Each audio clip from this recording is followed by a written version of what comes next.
ఈరోజు మనం సాఫ్ట్‌గా, జ్యూసీగా ఉండే గులాబ్ జామున్ని రాఖీ పండుగ సందర్భంగా తయారు చేద్దాం. అలాగే ముందుగా అందరికీ రాఖీ పండుగ శుభాకాంక్షలు. అలాగే నేను ఏ విధంగా చేస్తాను అనేది నాకు తెలిసిన టిప్స్‌ని కొన్ని షేర్ చేస్తున్నాను. మరెందుకు లేట్ వీడియోలోకి వెళ్ళిపోదాం. Welcome back to my channel.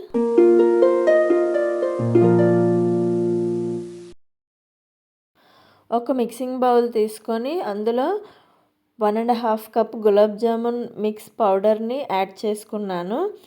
అలాగే ఒక టీ గ్లాస్ తీసుకొని అందులో హాఫ్ క్వాంటిటీ వాటరు అలాగే హాఫ్ క్వాంటిటీ మిల్క్ని యాడ్ చేసుకొని ఈ పౌడర్లో కొద్ది కొద్దిగా యాడ్ చేసుకొని మిక్స్ చేసుకోవాలి. పాలను ఒకేసారి వేసేయకుండా కొంచెం కొంచెం యాడ్ చేసుకుంటూ వేళ్ళతోనే సాఫ్ట్గా మిక్స్ చేసుకోవాలి.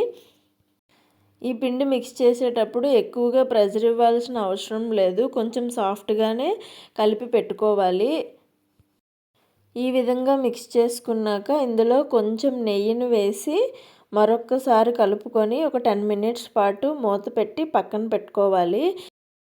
ఈలోగా మనం షుగర్ సిరప్ని రెడీ చేసుకుందాము. షుగర్ సిరప్ కోసం 2 కప్స్ వరకు షుగర్ని తీసుకున్నాను.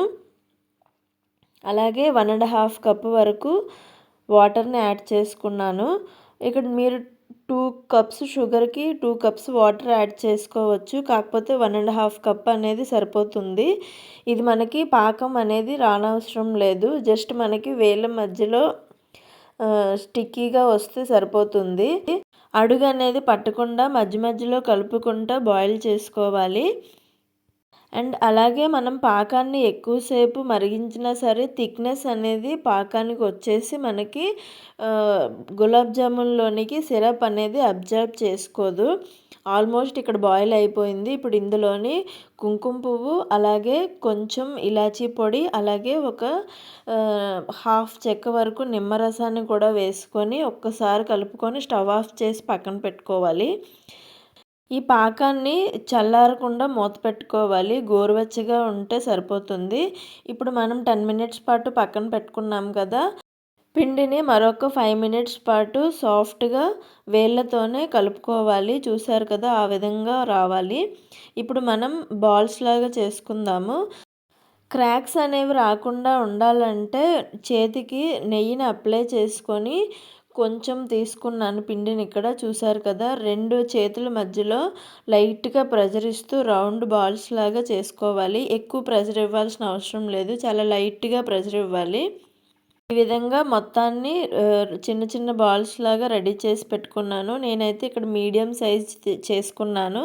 మనం ఇది పాకంలో వేసేటప్పటికి ఇంకొంచెం సైజ్ అనేది డబల్ అవుతుంది. చూసారు కదా, ఈ విధంగా చేసుకున్నాక పిండిని ఆరకుండా ఒక మూత పెట్టి పక్కన పెట్టుకున్నాను. ఇప్పుడు డీప్ ఫ్రైకి సరిపడా ఆయిల్ వేసుకున్నాను కళాయిలోని. ఆయిల్ హీట్ అయ్యింది. మీడియం హీట్ అయితే సరిపోతుంది.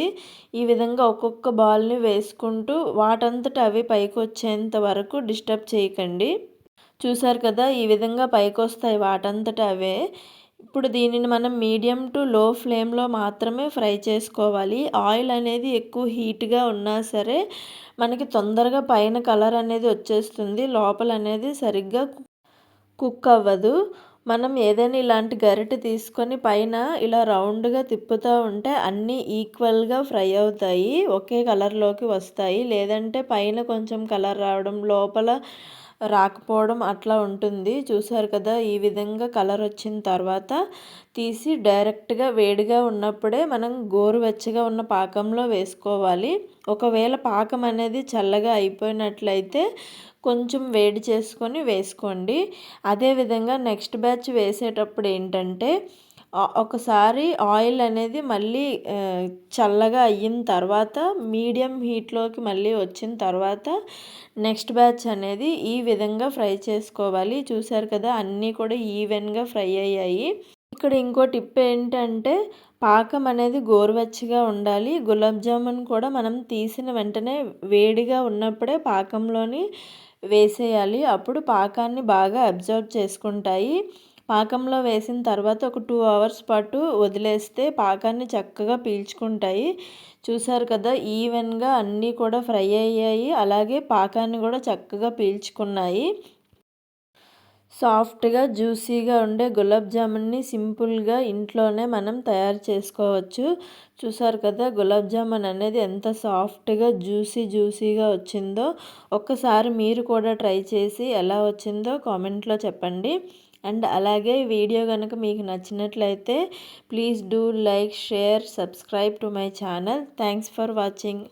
మరొక్కసారి మీ అందరికీ రాఖీ శుభాకాంక్షలు. తప్పకుండా మీరు కూడా ఈ స్వీట్ చేసుకోండి. అలాగే మీ బ్రదర్ అండ్ సిస్టర్ రిలేషన్స్ కూడా అంతే స్వీట్‌గా ఉండాలని కోరుకుంటూ మరో వీడియోలో కలుసుకుందాం. Until then bye bye.